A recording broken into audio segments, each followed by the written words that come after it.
aula da apostila 3, viu? Essa aula vai tratar basicamente ainda dos riscos ocupacionais, porém nós vamos falar do mapa de risco, que é basicamente o grupo que cuida, que trabalha com essa situação, que elabora o mapa de risco é a CIPA, né? E a disciplina nossa é higiene do trabalho e saneamento do meio. Então vamos lá, pessoal. Então, gente, o mapa de risco basicamente ele é definido como uma representação gráfica de conjuntos de fatores presentes nos locais de trabalho capazes de acarretar prejuízos à saúde dos trabalhadores, como por exemplo os acidentes e as doenças de trabalho, viu? Ou seja, vai ser uma representação gráfica, um desenho gráfico, um desenho ali que vai representar os locais como se fosse uma planta daquele local de trabalho, que vai representar por cores, por desenhos, onde apresenta os riscos e vai ser representado por diversas situações. A gente vai falar um pouco mais sobre isso lá na frente, viu? Basicamente, o objetivo do mapa de risco é, primeiro, reunir as informações necessárias para estabelecer o diagnóstico, né? De segurança, o diagnóstico de segurança da saúde do trabalhador nessa empresa.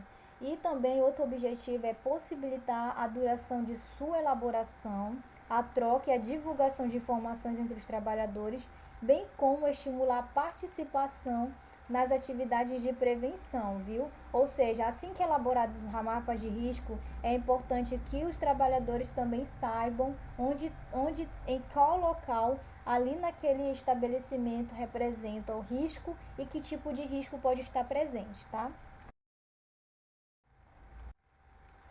Bom, existem umas etapas para a elaboração desse mapa. Bom, primeiro de tudo é necessário conhecer o processo de trabalho do local analisado. Como é que eu preciso conhecer? O que eu preciso exatamente saber de lá desse local? Eu preciso saber quem são esses trabalhadores, quantos eles são, qual é, se predomina homens ou mulheres, em qual setor, em qual área ali, a idade, né, a faixa etária desses trabalhadores, o treinamento desse profissional tem, quanto tempo, né, e que tipo de treinamento eles recebem, a questão da segurança e da saúde também desse local. Nós precisamos saber dos instrumentos e dos materiais de trabalho que são utilizados, das atividades exercidas, que tipo de atividades são, né? O ambiente em si também. É muito importante conhecer o estabelecimento, né? Que é a primeira etapa para a elaboração do mapa de risco. Nós temos a segunda etapa, que é a identificação dos riscos existentes no local, analisado conforme a classificação da tabela. Bom, pessoal, existe essa tabela aqui, que ela basicamente vai servir para desenhar o mapa de risco, que tem as proporções de risco, né? Se o risco for menor, pequeno, médio ou grande, que vocês vão tabelar, mapear, né? E tem as cores de identificação conforme os tipos de risco. E vocês observam que o risco, basicamente, o risco físico ele é representado pela cor verde. Nós temos os riscos químicos, que é representado pela cor vermelha, os riscos biológicos, né, pela cor marrom, os riscos ergonômicos, que é representado pela cor amarela, e os riscos de acidentes, que é representado pela cor azul. Se você trabalha num estabelecimento onde a maioria das pessoas tem um risco ergonômico, então você vai colocar essa dimensão maior, né, esse círculo maior, pintado de amarelo. Se aquele estabelecimento, lá naquele local especificadamente, né, daquela planta, o risco ergonômico é menor, a pessoa quase não tem o risco, então eu vou colocar esse círculo menor. Aqui nesse mapa, nessa tabela também, mostra os exemplos das fontes geradoras, para vocês saberem quando é que vai ser um risco químico, físico, biológico, ergonômico e de acidente naquele local, tá? Para poder ser colocado os tipos de riscos ali, tá? Por exemplo, risco físico, ruídos, vibrações, radiações. Aí eu sei que tem um risco físico, então eu sei que o meu círculo vai ser verde e dependendo da intensidade desse risco, eu vou colocar o tamanho do círculo aqui, se é pequeno, médio ou grande, tá? Tá, pessoal, o terceiro passo é identificar as medidas preventivas existentes e a sua eficácia. Ou seja, existe uma medida de proteção coletiva naquele local de trabalho? Quais são as medidas de organização desse trabalho também? Existe medidas de proteção individual, os EPIs, existe nesse estabelecimento? Quais são? Existem as medidas de higiene e conforto, por exemplo, o banheiro, como é que é? Existe? Tem os lavatórios próximos, vestuário, como é que é?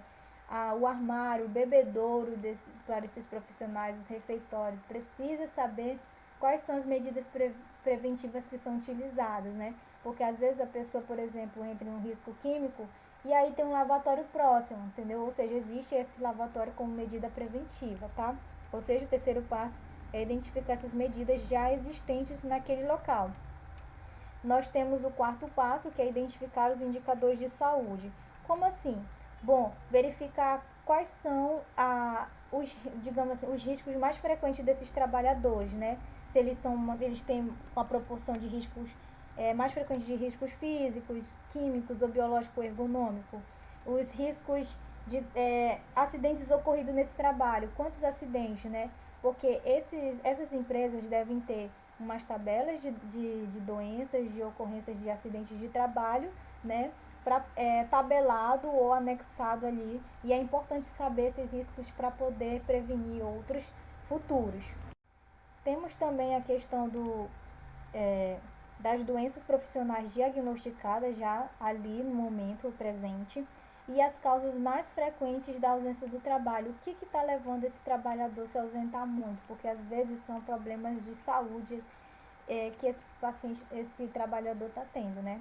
O quinto item, né, para a elaboração desse mapa de risco é conhecer os levantamentos ambientais já realizados no local. Às vezes, antes mesmo de acontecer um trabalho ali, durante a construção já é feita um levantamento da questão de um levantamento ambientais já realizado naquele local, ou mesmo um trabalho antigo, um mapa antigo, né, um mapa de risco antigo. É importante saber como é que foi feito e quais são os mais recentes. Bom, o sexto passo é elaborar o mapa de risco em si, né? Sobre o layout da empresa, colocando através de círculos. Bom, você vai ter que precisar de saber a planta dessa empresa. Como é que é a planta? Vocês precisam saber a dimensão, né? Vocês vão desenhar a planta da empresa para poder distribuir os riscos daquele local. É importante fazer a inspeção, né, de cada um desses locais antes de distribuir esses riscos. Primeiro, vai ter os grupos, né, pertencentes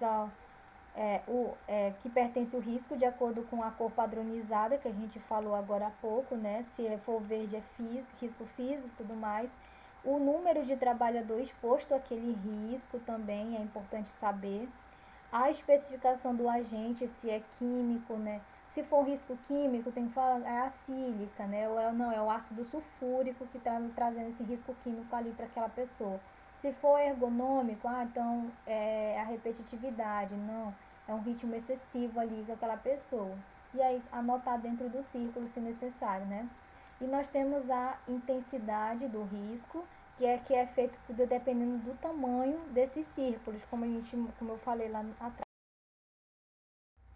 Bom, vocês observam aqui um desenho de mapa de risco. Observem suponha que aqui é uma planta de uma empresa, de um estabelecimento em si, e aqui tem as cores, a legenda em si. A legenda mostrando os tamanhos dos círculos, que mostra a intensidade desse risco, e as cores representando os tipos de risco. Por exemplo, vamos observar aqui o depósito desse mapa aqui, dessa planta dessa empresa.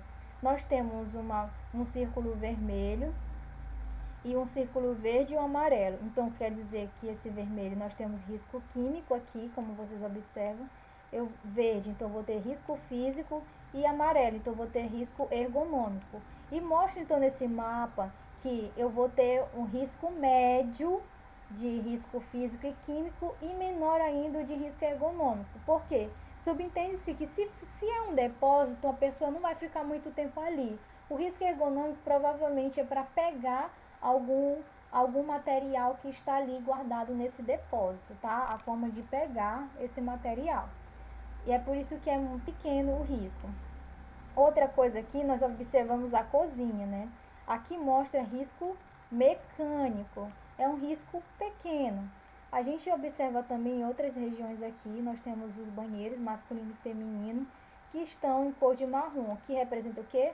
Risco biológico. Eles têm um risco pequeno, porque a pessoa só vai ali, mas ela pode se contaminar mesmo assim, com riscos biológicos. Observe também, né, todas esses círculos estão mostrando a densidade desses locais, viu? Né? Então, gente, é assim que é feito o mapa de risco. Espero que vocês tenham compreendido. Então, pessoal, muito obrigada por assistir essa aula. Não esqueça de dar um likezinho nessa aula, viu? Que foi feito especialmente para a turma de vocês. Obrigada.